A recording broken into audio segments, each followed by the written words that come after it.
Hello there, aspiring tennos. I'm your host, Semtexagon, and you're listening to the Warframe broadcast, bringing you the latest news of the Origin system. Speaking of, Semtexagon, it's pronounced Semtexagon, decided it would be a great idea to dip the toes of the Warframe broadcast in networking, presenting to you the Warframe podcast. Which really isn't a podcast, but just a long-form video where he discusses a topic of Warframe bi-weekly with other creators or with some of you guys. If you think this is a great idea, you should tell him. If you know any creator who is not completely out of his league and who therefore might join, let him know. If you yourself want to join, make sure your microphone doesn't have a jet plane ticking off at all times. We have a quick sidebar for you. Don't forget to partake in our giveaway that is still pending.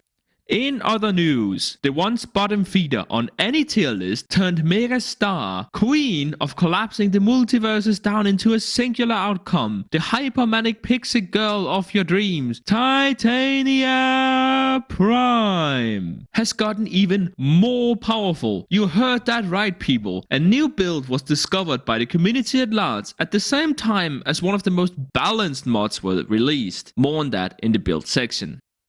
Who wrote this? Build section, as was requested under in the comment sections of the last broadcast. At least one of you wanted to see some more gameplay examples, so that is exactly what we're gonna do right here. So as you'll see, I brought out Patia with the build that we will be talking about today. And first I'll wait for the first fissure to spawn, because I feel like the mission flows way more easily if I do that. And it is as simple as just spamming your one over and over again. Go into your ultimate, your fourth, and then you just spam your one over and over again. Now I will say that this thing has a pretty significant amount of range, so especially at these low level fishes, you don't have to hit it all the time, you just have to hit it occasionally. It spreads heat proc to pretty much all enemies in range, and so you can get away with, you know, maybe savoring your energy a little bit. Now, honestly, I didn't think that this build would be able to sustain itself, but as you can see, I'm having no problems whatsoever with my energy, and part of that is I'm killing a lot of enemies with every cast, so I'm getting a lot of energy orbs back, which allows this build to sustain itself. But that's basically all there is to it. You can open relics extremely fast, as you can see. I'm still not used to this build. I know I could have done a lot better, and it still only took me 1 minute on one of the worst tile sets. Anyways, back to the studio. And thanks for that. For those of you out there watching who wants to replicate this massacre of the clone troopers, here's the build used on Titania. But first, full disclosure, this build requires you to subsume NULL stars onto Titania. NULL stars can be gotten from Nova. The surefire combo of primed flow and preparation gets you started with that 744 energy that you will need, as the build is not sustainable in of itself.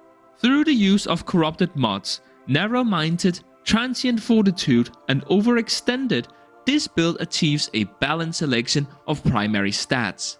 This build also relies on 2 augment mods, both Razorwing Blitz for that speed and Neuron Star for all of that AoE goodness. If you do not have Archon Vitality, I strongly recommend that you go ahead and get your hands on it, as you will take a 50% DPS decrease by slotting it out for something else, not to mention the HP as well. This build requires no primary, no secondary, melee or focus school. You can get away with almost any trash build on your Divata Prime. You don't need any specific companion, piece of gear, Arc Wing, Arc Gun, Arc Melee, Cave Drive, or even Necromech. All Titania all day, baby! This build is suitable for fast relics such as Capture and Exterminate up to Axie tier, but do not bring this into Endless Survival. Anyways, that's everything from us here in the studio. Don't forget to subscribe to never miss another Warframe broadcast. It really helps out the channel. Tune in next time when we discuss how to use Titania to farm the open worlds.